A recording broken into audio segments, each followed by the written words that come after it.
2026 சட்டமன்ற தேர்தல் நெருங்க அரசியல் களம் இப்பவே அனல் பறக்க ஆரம்பிச்சிடுச்சு. முதலமைச்சர் மு.க. ஸ்டாலின் அவங்க தரப்புல இருந்து வெளிவந்த அறிவிப்புகள், எலெக்ஷன் கமிஷன் போட்ட அதிரடி தடை, இது எல்லாத்தையும் தாண்டி நம்ம தளபதி விஜயோட டிவிகே தரப்புல இருந்து வந்திருக்கிற அந்த மெகா அறிவிப்புன்னு எக்கச்சக்கமான அறிவிப்புகள் வெளியாகி இருக்கு.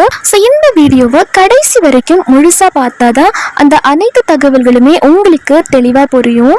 நீங்க இப்பதான் டிடி தமிழ் அப்டேட்ஸ் சேனலை முதல் முறையா பாக்குறீங்க அப்படின்னா சப்ஸ்கிரைப் பண்ணாதவங்க இப்பவே சப்ஸ்கிரைப் பண்ணிக்கோங்க. அண்ட் கூடவே பக்கத்துல வர பெல் ஐகானையும் கிளிக் பண்ணி ஆல் அப்படிங்கிற ஆப்ஷனை செலக்ட் பண்ணி வச்சுக்கோங்க. ஸோ அப்பதான் நம்ம அடுத்தடுத்து போடக்கூடிய அனைத்து புதிய தகவல்களும் உங்களுடைய மொபைலுக்கு உடனே நோட்டிபிகேஷனா வந்து சேரும். அண்ட் வீடியோக்குள்ள போறதுக்கு முன்னாடி இந்த வீடியோ உங்களுக்கு பிடிச்சிருக்கு அப்படின்னா லைக் பட்டனை கிளிக் பண்ணி லைக் பண்ணிக்கோங்க. திமுக தரப்புல இப்போ ஒரு புது ஐடியாவை கையில எடுத்திருக்காங்க.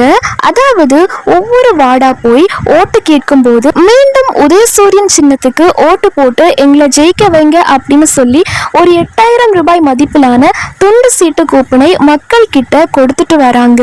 இந்த கூப்பனை வச்சு மீண்டும் ஆட்சி அமைஞ்சதும் மிக்சி, வாஷிங் மிஷின், மைக்ரோ ஓவன்னு எலக்ட்ரானிக் பொருட்களை வாங்கிக்கலாம் அப்படின்னு ஒரு வாக்குறுதியும் கொடுத்துருக்காங்க. ஆனால் நிஜமாவே இந்த 8000 கூப்பனை வச்சு இவ்வளோ பெரிய பொருட்களை வாங்க முடியுமாங்கிறது பெரிய கேள்விக்குறிதான். ஒருவேளை பழைய பொருளை எக்ஸ்சேஞ்ச் பண்ணும்போது இந்த அமௌண்ட் ஒரு சின்ன உதவியாக இருக்கலாமே தவிர முழுசாக வாங்க முடியாது. இது ஒரு பக்கம் இருக்க, இது அப்பட்டமான தேர்தல் விதிமீறல்னு சொல்லி இந்திய தேர்தல் ஆணையம் இப்போ ஒரு மிகப்பெரிய செக் வச்சிருக்காங்க. முன் அனுமதி இல்லாம இப்படி கூப்பன் கொடுக்கறவங்க மேல சட்டப்படி கடுமையான நடவடிக்கை பாயும் அப்படின்னு தேர்தல் ஆணையம் அதிரடியா வார்னிங் கொடுத்திருக்காங்க, எச்சரிக்கை கொடுத்திருக்காங்க. அடுத்ததா திராவிட மாடல் 2.0 திட்டத்தின்படி திமுக மறுபடியும் ஆட்சிக்கு வந்தா இப்ப கொடுத்துட்டு இருக்கிற 1000 ரூபாய் உரிமை தொகையை 2000 உயர்த்தி கொடுக்க போறதா சொல்லியிருக்காங்க. ஆனா இதுல ஒரு ட்விஸ்ட் இருக்கு. ஏற்கனவே வாங்குறவங்களா இருந்தாலும் சரி, புதுசா அப்ளை பண்றவங்களா இருந்தாலும் சரி, அரசு ஊழியரா இருக்கக்கூடாது, இன்கம் டேக்ஸ் கட்டக்கூடாது, பென்ஷன் வாங்கக்கூடாதுன்னு சொல்லி ஏகப்பட்ட கண்டிஷன்ஸும் இருக்கு. இதுல பாஸ் ஆனா மட்டும்தான் இந்த 2000 ரூபாய் கிடைக்கும். இன்னொரு பக்கம் நம்ம அதிமுக தரப்புல நாங்க ஆட்சிக்கு வந்தா குடும்பத்துக்கு 10,000 ரூபாய் கருணை தொகையா பேங்க் அக்கௌண்ட்ல நேரடியா போடுவோம், எந்த ஒரு பாகுபாடும் இருக்காது அப்படின்னு ஒரு மாசான அறிவிப்பை கொடுத்திருக்காங்க. அது மட்டும் இல்லாம மாசம் 2000 ரூபாய் திட்டமும் அவங்க லிஸ்ட்ல இருக்கு. இப்பதாங்க நம்ம மெயின் பிக்சருக்கே வரும். இது எல்லாத்தையும் அடிச்சு தூக்குற மாதிரி நம்ம தமிழக வெற்றி கழகம் டிவிகே தலைவர் விஜய் தரப்புல இருந்து ஒரு சூப்பரான வாக்குறுதி மக்களை செம்மையா குஷிப்படுத்தியிருக்கு. அதாவது 60 வயசுக்கு உட்பட்ட அனைத்து மகளிருக்கும் மாதம் 2500 ரூபாய் கொடுக்க போறாங்களாம்.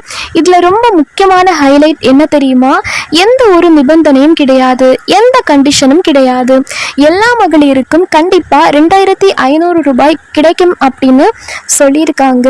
இப்போ திமுகவோ அதிமுகவோ மாசம் 2000 கொடுத்தா ஒரு வருஷத்துக்கு 24,000 கிடைக்கும். ஆனா நம்ம டிவிகே தரப்புல 2500ன்னு கணக்கு போட்டா ஒரு வருஷத்துக்கு 30,000 ரூபாய் கிடைக்கும். இது நிஜமாவே மகளிருக்கு ஒரு மிகப்பெரிய ஜாக்பாட் தான். சரி, வாக்குறுதிகள் எல்லாம் செமையா இருக்கு. ஆனா மக்கள் மனசுல இருக்க ஒரு பெரிய குறை என்னன்னா, போன எலெக்ஷன்ல கொடுத்த வாக்குறுதிகள் என்னாச்சு?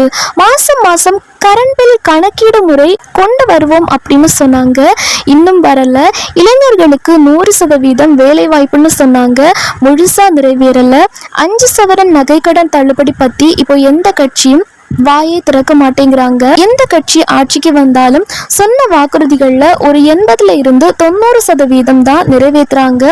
மீதி அப்படியே காத்துல பறந்து போயிடுது அப்படின்றதுதான் மக்களோட மிகப்பெரிய வருத்தமா இருக்கு. மொத்தத்துல 2026 எலெக்ஷன் களம் ரொம்பவே அனல் பறக்க போகுது. திமுகவோட 2000 ரூபாய் பிளஸ் கூப்பன் திட்டமா, இல்ல அதிமுகவோட 10,000 ரூபாய் கருணை தொகையா, இல்ல எந்த கண்டிஷனும் இல்லாத நம்ம டிவிகேயோட மாசான 2500 ரூபாய் திட்டமா?